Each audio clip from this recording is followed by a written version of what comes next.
Hello, everybody. Jason Turbow here. My book, They Bled Blue, comes out in paperback on Tuesday, March 31st. And in advance of that, I have with me singer-songwriter Bob Hillman. He's across the bay in San Francisco. I'm in Berkeley, California. And he is here because of a couple reasons. One is that we first bonded over this book. He is a Los Angelino by birthright, or at least by the way you were raised, right?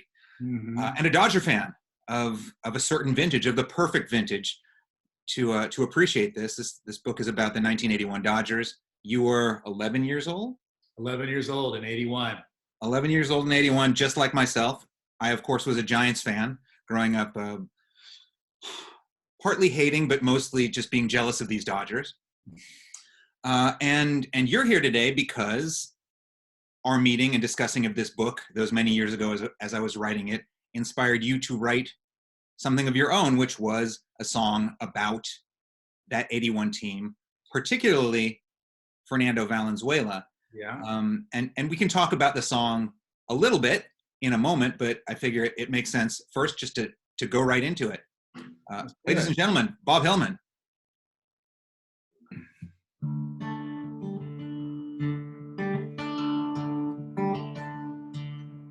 On opening day, you almost had to laugh at the sorry state of the Dodgers pitching staff.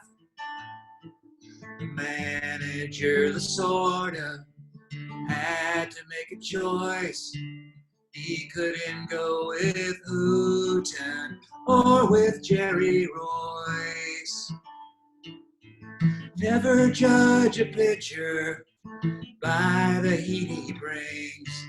Fernando Valenzuela waited in the wings.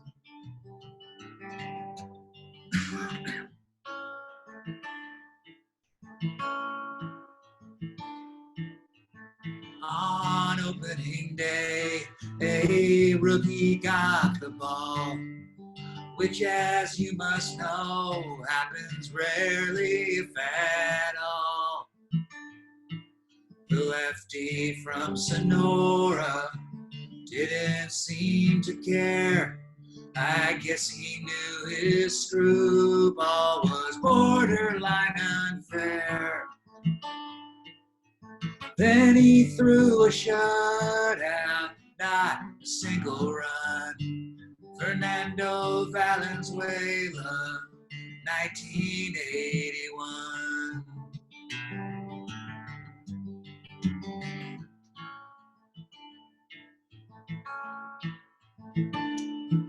The Dodger demographic was predominantly white, but the demographic shifted and it happened overnight. All we knew was blue, a land where a mariachi band sings a swing, and this machine has unified Chavez Ravine.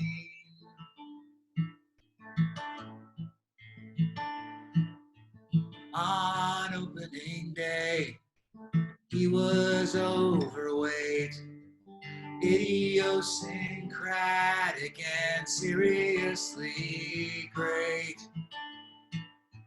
Instantly a whirlwind, something in the air brought about an all-consuming love affair.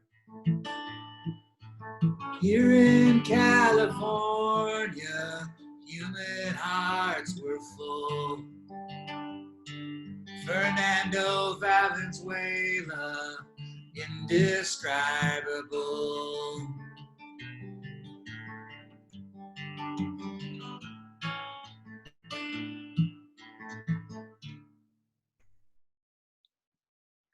Right.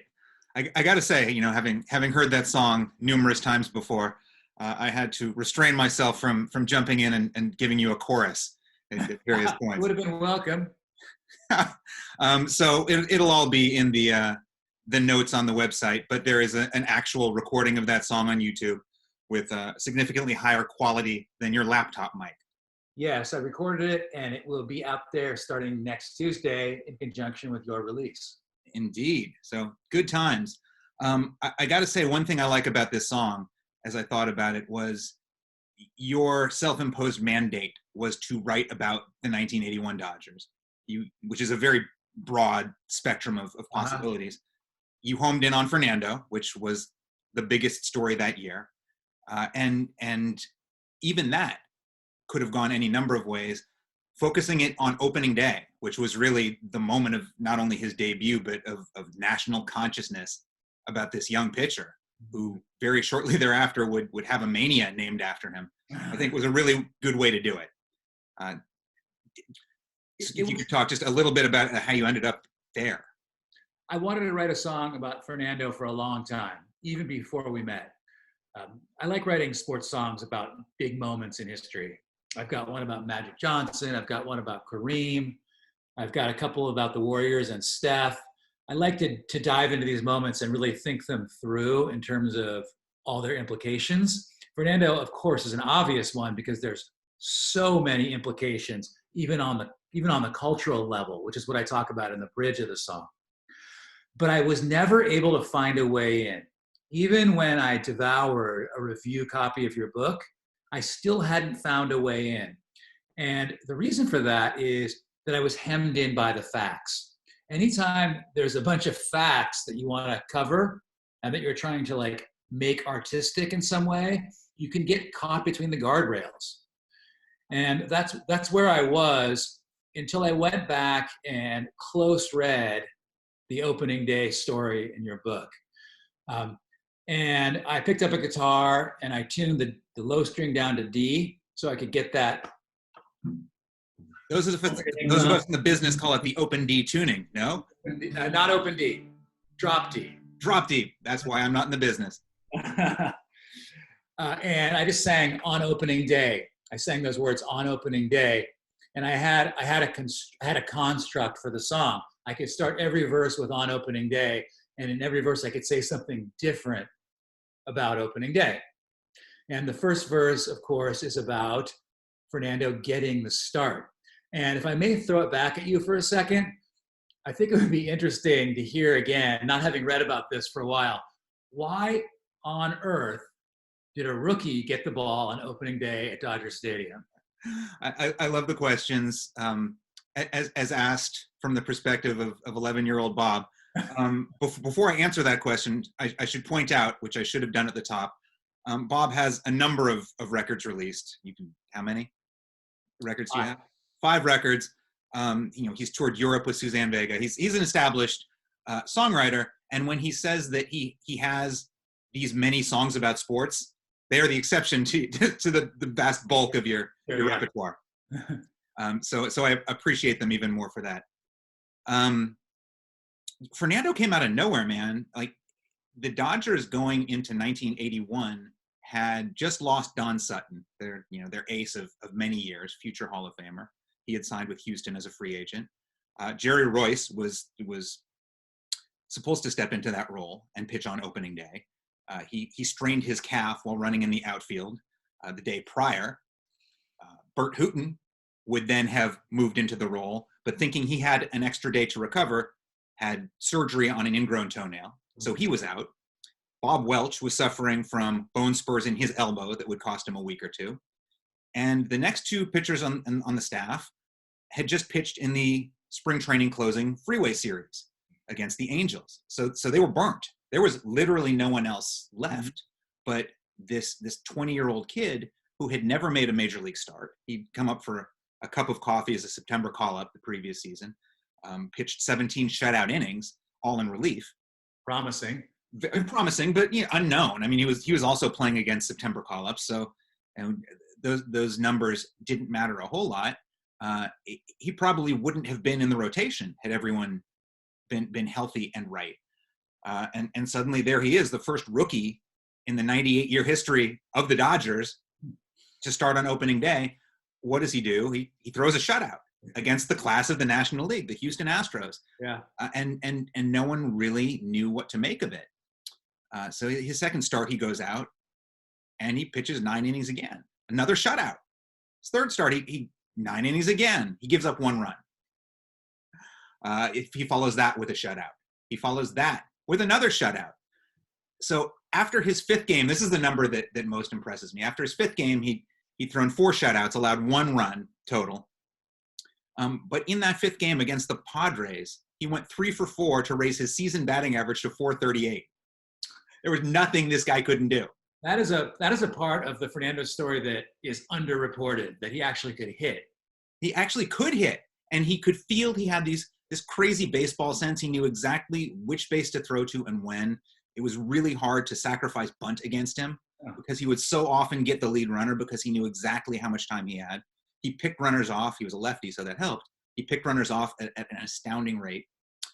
So after his first 8 starts of his major league career, he was 8-0. Pitched 9 innings in every single game. Had a 0.50 ERA. It was mind-blowing. And by that point, somewhere around that 5th start, Fernando Mania was born. And this is actually something I'd like to ask you as someone who was on the ground at that time.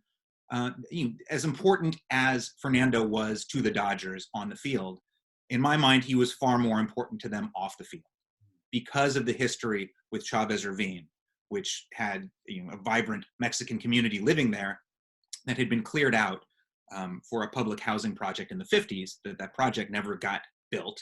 Mm-hmm. It left the city with much empty land, and that's where Dodger Stadium went. By the way, as an aside, you will be able to hear all about that story in the book Stealing Home by Eric Nussbaum in this space right here at Pandemic Baseball Book Club. We'll be talking to him shortly. It's a fantastic book if you haven't read it yet, Bob, which you probably haven't because I don't think it's out yet. It is just out. It's a great book. The Dodgers had never been able to acquire that demographic as a solid fan base. Mm-hmm. And there were more Mexicans, a higher concentration of Mexicans living in Los Angeles at that time than anywhere in the world outside of Mexico City. The Dodgers were desperate. Their general manager, Al Campanis, was fond of saying that he was looking for a Mexican Sandy Koufax, somebody to activate this demographic. They couldn't do it. They ran through a whole series of kind of mediocre Mexican pitchers and players.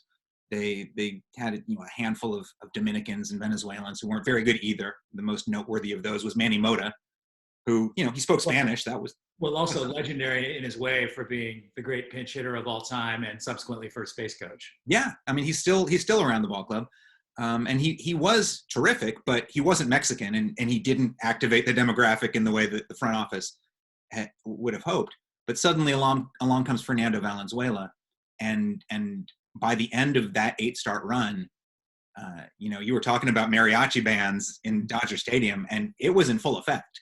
I mean, people were hawking Fernando posters and buttons and T-shirts on the drive coming up to the stadium.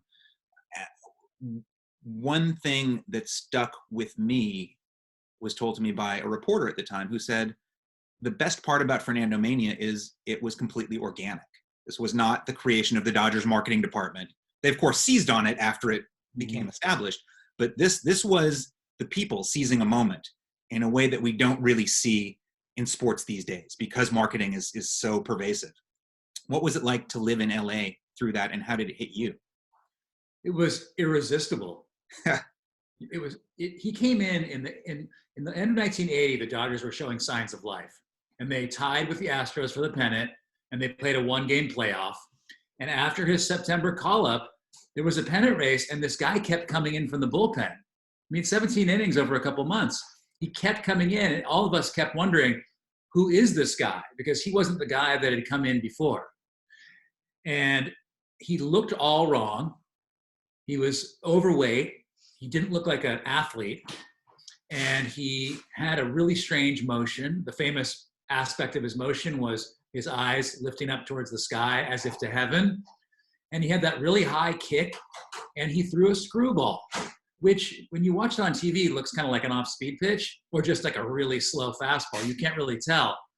But we kept hearing about it. Vin Scully kept talking about the screwball. The whole thing was a gigantic mystery. And when he did what he did at the beginning of the next season, we just ran with it completely. What I don't remember was kids trying to learn to throw screwballs. Yeah, there's a reason that you don't know of many screwball pitchers in big league history. It's really hard to throw, and it's even harder to control. And Fernando was the rare guy, the rare athlete, even though he did not look like it, who could do it.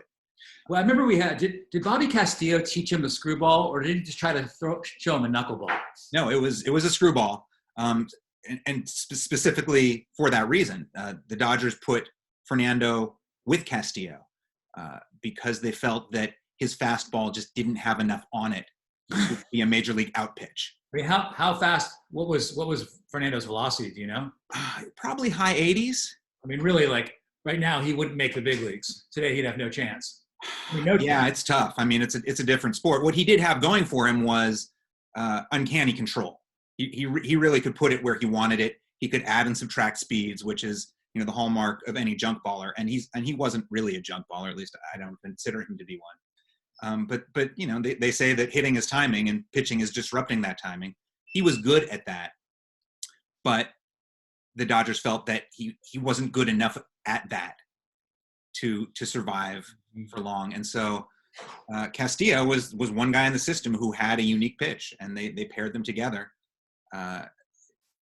Castillo's knuckleball actually is what attracted him to Dodgers scout Mike Brito, who ended up signing Valenzuela later. So out for a long time, right? Yeah, the pairing was almost natural, and he took to it right away. I mean, it took Castillo years to learn. Carl Hubble, the inventor of the pitch back in the 30s, the great Giants pitcher, said it took him 6 years to master it. It took Fernando a couple of months. So Fernando was super talented. It wasn't a fluke. No. The only reason he didn't soar into the Hall of Fame was just overuse. I mean, the Dodgers ran him so frequently and so often. Yeah, we rode that. So one thing I wanted to ask you about is Fernando seemed very calm about the whole thing, almost preternaturally calm. Any picture you see of him, he's just sort of standing there, not quite deer in headlights, but with a naive confidence. And You hear Tommy talk about his demeanor, that he wasn't fazed by any of it. Was Fernando like a naif, or was he just a calm, cool character? No, he wasn't. He wasn't deer in the headlights in the least. But he was calm and cool, and he didn't sweat on the mound. His teammates didn't really know what to make of it at first because there was a language barrier. He didn't speak any English. I mean, this is the other part of his appeal. I remember that. Tommy spoke a little Spanish, but it was hard to communicate. I remember. Tommy spoke a little Spanish. Dusty Baker spoke some Spanish, and there were a handful of Hispanic guys on the roster. And the legendary Dodgers Spanish language broadcaster Jaime Herrin stepped in to translate early on. You want to go take care of some business? This is not the time for the garbage disposal, is what I want to communicate to members of my household. It was like bad sourdough starters. We are recording this for it. The inside life. This is so good. This is the coronavirus interview. These are all coronavirus's interviews. Oh my God, this is fantastic. This might make a song, the coronavirus interview for you. It'll be a follow-up.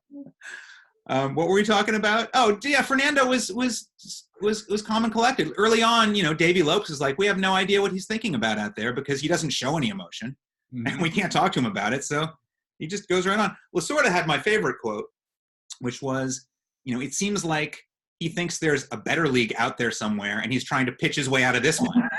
That is amazing. Yeah, so none of it fazed him. I mean, he was such a sensation that year that he was called in to meet both the president of Mexico, Jose Lopez Portillo, and the president of the United States, Ronald Reagan. And he got back and Jaime Herrin asked him, like, oh my God, what was that like? And Fernando's like, yeah, it was fine. Like that's as phased as he was by anything that happened that year. Like it was just another thing. How hard did you try to get Fernando to talk for the book? Because I don't remember having any quotes from him there. Yeah, no, there's not very many quotes from him. He doesn't like talking to the press, as it turns out, which was true then and continues to be true now. Even though he is now a broadcaster for the Dodgers, he's an English language broadcaster. I sat with him several times over the course of a few days. I tracked him down in the Dodger Stadium press lounge where he eats meals before every game, kind of on a regular schedule, so he's easy to find that way. Yeah. And I asked him every way I could think of, like, will you just talk to me for any amount of time you want to talk about any topic you want to talk about? If you want to take any of it off the record, I'm happy to do that. And he just was not interested. And I can't take it personally because that's his approach to virtually everybody who approaches him. I mean, he's just not a chatty dude. I wrote my A's book about the swinging A's prior to this one, Dynastic, Bombastic, Fantastic. Reggie Jackson wouldn't talk to me for very different reasons. He wanted a taste. And I wasn't going to do that. But Reggie's all throughout that book because he was on the record throughout his career in ways that I think none of his peers were. Right? You wouldn't know if you didn't know that he didn't talk to me directly. Fernando's not in the book because he didn't say anything to anybody at the time, and he didn't say anything to me either. It's an amazing phenomenon, and an obvious parallel is Linsanity. One of those things that just like suddenly a player comes in and starts performing in a bizarrely exceptional manner, and it captures everyone's attention because it's something to care about that matters, but doesn't matter as much as, let's say, climate change. It's not something to worry about. Right. And so it's such a wonderful escape, and it's such a wonderful human story. I mean, if you watch the 30 for 30 on Fernando, for example, you see the little shack that he grew up in the, like, what is a legit desert in Sonora, Mexico? Yeah. Tiny little truck farm on a patch of dust. And that 30 for 30 episode is one of the few instances you will see in which he's actually, willingly being interviewed. What's their secret? I don't know. ESPN screws were turned. Might have been a TV thing. I cannot speak to that. But it was great research material. Amazing. Yeah. The other thing I'd like to write about, I don't know if it'll ever happen. I don't know if there's a real story there, but besides the strike, which I actually did write about, and that's a whole other conversation, but the Dodgers infield of the era is one of my favorite things to think about, because I was a Dodger fan basically during the lifetime of that infield. Garvey, Lopes, Russell, and Say. And I've come face to face with a bunch of those guys. Here's two interesting ones. Once I sat next to Garvey on a plane. I was a kid. I was in my baseball prime, and I was too scared to talk to him. Oh. You knew who he was, and you sat next to him on a plane. I was sitting next to Steve Garvey on a plane, just the two of us. It was a two seats thing, and I just could not figure out how to deal with it. I've had that problem many times. One time, the songwriter and singer Bob Mould sat down next to me in a Starbucks, and I couldn't figure out what to say. Wow. Another time, I was in a porta potty line backstage at the Telluride Bluegrass Festival with one of the great semi-known masters, Jesse Winchester. And it was only right before his turn that I figured out what question to ask. And then the moment faded because it was his turn and he needed to go to the bathroom. Okay. First off, what was that question? It was something about one of his songs. But I also came face to face with Ron Say. Ron Say was a guest at one of my best friend's bar mitzvah in LA. Because my friend's dad was Say's attorney. There you go. I can still picture the penguin dancing at that bar mitzvah. Okay, if you were to describe Ron Say dancing, how would it go? It was blocky, That sort of a leg. He was about to go into a Russian dance. Like if they played the right song, he would have done the Russian dance that only a guy with thick legs like Ron Say could accomplish. Yeah, thick, short legs. But also, another friend of mine lived next door or right down the street from Lopes in the Palisades Highlands, way out there near Malibu. And he was paid to mow Lopes's lawn. Oh, okay. So I had all, when you grew up in LA, I don't know, I had these like tangential connections to these people. The one I didn't have any connection to at all was Russell. Mm-hmm. But they were, the Dodgers were sort of in our orbit. There's a rock singer and songwriter I know who told me that he would see the Dodgers at bars at night, late before games. Yeah, well, the Dodgers did go to bars. It was Los Angeles in 1981. There was nightlife to be had for sure. Can we stop for a moment and talk very briefly about it being in a Starbucks with Bob Mould, the Husker Du frontman, and what question you might ask him now? Are you sure your audience is interested in that? I'm interested in that. We'll keep it brief, rest of the audience. I couldn't think of anything to ask him because Bob Mould is such a legendary figure in punk rock. And his band is so well known, Husker Du, that it's hard to figure out what you would say, like, oh, hey, I'm a fan, or I've been with you from the beginning, or what series of questions would I ask? I mean, I read his book. I kind of knew everything. Yeah. So I just decided not to bother him. All right. That's a fair decision. Same thing, too. 2 weeks ago, I ran into Mark Kozlek from the Red House Painters in Trader Joe's. It was on Valentine's Day, and he was buying flowers. And again, I love the Red House Painters, and I just had no idea what to say to the guy, especially given that he's known for being slightly prickly. Bob Mould is not, although he has been prickly in his career. He's not now, is my understanding. I just let these guys go. Yeah, makes sense. Different than sitting next to Steve Garvey on an airplane, which had that been me and I did the same thing you did, I would be crying myself to sleep every night now as an adult that I did not take advantage of that. Because if there was a guy on the roster who would have engaged with you, that was the guy. I mean, people give him, a lot of grief for being this phony goody two-shoes front, marketing front, this PR machine, but it wasn't phony. I mean, he did talk to everybody. He did take the time and treat fans like he would want to be treated himself. That's interesting because the book implies that he wasn't the most popular player on the team. He wasn't, and that's for different reasons. He did get a little sanctimonious about things. He did not have terrific outreach with his teammates. But when it came to hugging the nuns and kissing the babies, it was genuine. He did it. He was the last guy at the ballpark every day signing autographs, and the first guy talking to an 11-year-old Bob Hillman in an airplane cabin. It was a miss. I'm not trying to make you feel bad. I'm trying a little bit to make you feel bad. It's too late to turn back time now. I did what I did, and it's the anecdote that it is. All right. Can I answer any more questions for you about your childhood Dodgers? This one's gonna come out of left field, or potentially out of any infield position, or occasionally from behind the plate. I'm weaving around to ask you about the utility player, Daryl Thomas. Yes. I saw Daryl Thomas play outfield, where he was famous for the basket catch, a novelty catch that kept the fans engaged. I saw him play middle infield. I don't know if I saw him play the corners, but definitely middle infield. And if I'm not mistaken, I was at a game where he went in behind the plate. Yeah. Is that possible? Yes, it is. He did not frequently. He was not a large man. And he was not a developed catcher, obviously, since that was not his primary position. But yeah, he was the super utility man of his era. He could and did play anywhere. Was he? I think of him sort of as the Gregor Blanco of his time. He was less Hispanic. Right.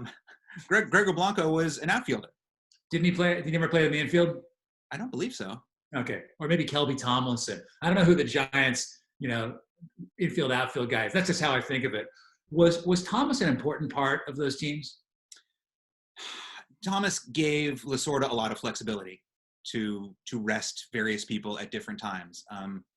He played outfield, but he was really a capable infielder. I mean, he could step in at second base when Lopes got injured, and Lopes got injured a lot. He could step in at shortstop when need be. And that really helps over the course of 162 games to have somebody like that. Right. The Swiss Army knife of position players. Thomas was funny. I had a good conversation with him down near his home in Southern California. And I went in expecting one thing and getting another, because there are lots of stories about lots of players who didn't like Daryl Thomas. I think those primarily come from opposing teams. He frequently did things that are considered dirty. The most famous one being dropping a deke down on a ball player named Gene Clines, a decoy tag. It was on a play that had no bearing on the game. Clines was not going to advance a base without this dropped glove. He dropped as if he was going to make a play when there was no ball there. Nobody was in danger of scoring, but for some reason he did it, and he did it very late, meaning that Clines had to hurriedly go into a late breaking slide. He messed up his ankle in a devastating fashion. It affected him the rest of his career. When I talked to Clines about it, he was a major league coach with the Giants, and this decades later, he was still angry. Right? And the funny part is Clines was a coach for the Giants underneath his good friend Dusty Baker, who was a teammate of Daryl Thomas's back in the day. It all comes full circle. But the Daryl Thomas I found was a delightful guy, and very engaging, and happy to talk. He ended up in a little bit of trouble. Some drug deals gone wrong after his career. One of my favorite moments from 1981 was when he was apprehended piloting a stolen yacht. I believe it was the Santa Monica Harbor. and I couldn't wait to ask him about it. And I don't want to say his answer was disappointing. I mean, it was, because it was not nearly as colorful as I had hoped. I mean, he said, it was my friend's yacht. It had been repossessed. He had given me the keys. I didn't know anything about it. And he said I could take it out. and then they found me. You kind of hope there's a little more nuance to it, like he stole a yacht. Yeah, I mean, it belonged to a banking executive who had been indicted for fraud, and they had repossessed many of his things and dipped into his bank account, and that yacht was one of the things the government took from him just before Daryl Thomas set out at sea. So, were any careers? We haven't talked at all about the strike, and I really do not want to go into the details of the strike. They're better read about, in my opinion. But what I wanted to know is, were any players' careers permanently damaged or even derailed by that 50-day break? I don't think so. I mean, in the same way that you, as a kid, encountered numerous Dodgers in numerous ways, in different geographical locations, the Dodgers themselves were spread out across the Southland. There was no kind of one nice neighborhood where they all lived. So it was difficult for them to get together, to work out during a long, months-long inactivity. They tried to at the very beginning, and after a while they just worked out on their own. Sometimes a couple of them would get together, but it got to be monotonous, and it gave them a mid-season rest. I don't believe anyone was negatively affected in a big way. It's possible I'm overlooking something. Didn't a few of them got jobs, right? A few of them got jobs, the most noteworthy of them being Dave Stewart, who at the time was a rookie, did not have any money socked away. He got a job at a hardware manufacturing firm. And the popular story goes he was packaging nuts and bolts, like he was a boxer. And that's true. He did end up, putting nuts and bolts in packages for shipment. But he really was hired because he was a Dodger and he could go to sales meetings and provided value that way. Right. But the Dodgers also were a very veteran team, so none of those infielders needed extra money. I don't think any of the starting outfielders needed extra money. Right. Most of them got by. One thing it did do. Was that still Monday in center? Was Rick Monday the center fielder? Rick Monday was ostensibly a fourth outfielder, but he ended up playing a lot that year because of injuries. Ron, at the end of the season, Ron Say broke his arm, got hit by a pitch. Famously. Pedro Guerrero moved from outfield to third base, and Rick Monday shifted into his outfield spot, which leads me to one of my favorite ever Dodgers quotes, which was someone asked Pedro Guerrero, who was a notoriously terrible third baseman, what went through his mind before a pitcher threw a pitch when he was playing third base. And he said, I think, please God, don't let them hit it to me. And then I think, please God, don't let them hit it to Sachs. Steve Sachs, of course, being a rookie second baseman that year, who ended up being a mainstay. But I was going to say, to answer your question a little bit more fully, it did hurt the clubhouse standing even further of Steve Garvey, because Garvey was one of 2 Dodgers to get paid throughout the strike, because he and Darryl Thomas had clauses in their contracts stipulating they be paid, and they were the only 2.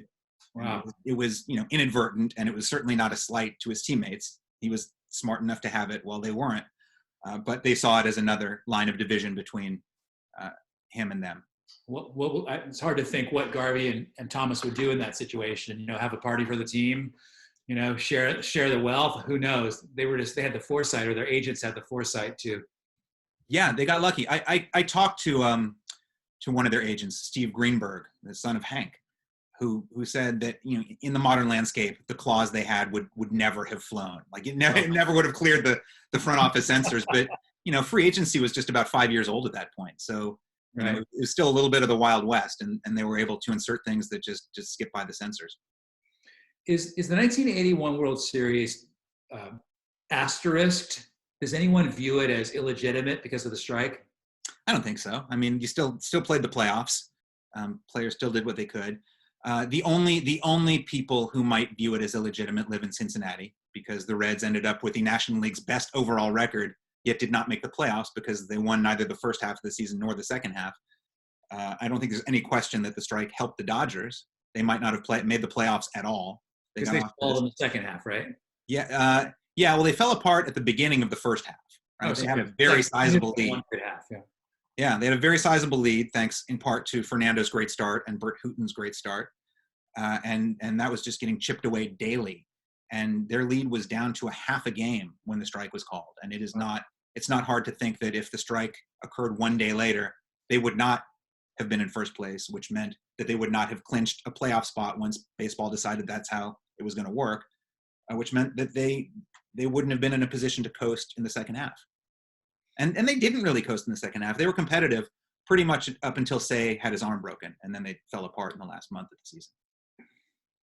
It would have been very painful for an 11-year-old Dodger fan to experience another near miss like that, given what happened in 1977 and 1978. Mm-hmm. Yeah, this was, all the Dodgers I talked to from 81 said that those 77 and 78 teams were more talented. They should have won the World Series, especially the 1978 squad, which won the first 2 against the Yankees and then lost 4 straight. Courtesy in part of Reggie Jackson hip checking a relay throw into right field that would have been an inning-ending double play that turned into runs scored and an extra inning loss. So I'm sorry that your youthful self didn't have those championships, but I'm glad that your youthful self did have 1981. I hated Reggie Jackson so much. I really have no response to that. You and the rest of the Dodgers faithful. I'm okay with him now, but in those years, other than the Reggie bar, which was a decent snack, I can't think of much good to say about a man who hit 3 home runs on 3 consecutive swings. Yeah, I will say your review of the Reggie bar is the first I've seen in decades. It was a decent snack, says Bob Hillman. All right, let me tell people about what you've got going on. You have these other songs, like you mentioned, about Magic Johnson. You've got a great song called The Warriors Are Bad This Year, which I will link to as well. Your website is bobhillmanmusic.com, and we can link to that. And your latest album, which I cannot endorse strongly enough. It's fantastic. It's called Some of Us Are Free, Some of Us Are Lost. And that was released last spring, about a year ago, right? Almost a year ago we put that one out. Okay. And it's available everywhere fine music is sold, at like the record store in your tri-state area. It is not available at your record store. It is only. There are no more record stores. Well, if there are record stores in your areas, I have not sent my album to them. So you'll have to get this one online, or you can get a CD online, or you can stream it. Yeah. But I hope the songs on that record and all my records, none of them are about sports. Occasionally there's some jokes, but they're not necessarily funny. It's a whole different kind of songwriting, which is what makes writing about sports so much fun, because I get to step out of that navel-gazing, serious-minded attitude of the 21st century singer-songwriter and just write about something that's pure pleasure, which which reminds me about what I've been doing for the last few days, which is writing a song about AC Green, the Iron Man. So, soon to be gracing our Spotify playlists everywhere. Well, I'll close with that thought. You know, I think the best sports writing is the sports writing that is not actually about sports, and maybe the best sports songwriting is also not about sports.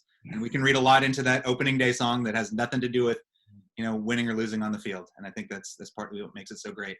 Bob, great to talk to you. Thank you. Hope to see you again in person sometime soon. It's going to be great when we're finally let out of the house. We can get our kids together for batting practice. From your lips to God's ears. All right. Take care, my friend. Later.